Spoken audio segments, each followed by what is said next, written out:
ధరణి పోర్టల్తో రైతులు ఎదుర్కొంటున్న సమస్యల పరిష్కారానికి రేవంత్ రెడ్డి సర్కార్ ఓ కమిటీని ఏర్పాటు చేసిన విషయం తెలిసిందే.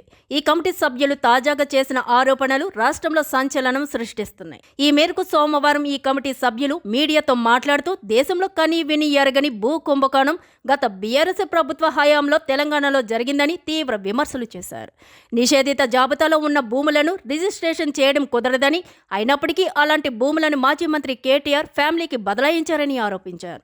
2014 వరకు రాష్ట్రంలో భూ హక్కుల విషయంలో అందరికీ సమాన న్యాయం ఉండేదని, 2015 తర్వాత చాలా మంది రైతులు తమ భూములపై హక్కులు కోల్పోయారని చెప్పారు. గత ప్రభుత్వం ఎవరితోని ఎలాంటి సంప్రదింపులు జరపకుండానే భూ రికార్డులను ప్రక్షాళన చేసిందని, దీనిని దివాలా తీసిన కంపెనీకి అప్పచెప్పడంపై రెవెన్యూ వ్యవస్థ మొత్తం అస్తవ్యస్తంగా మారిందన్నారు.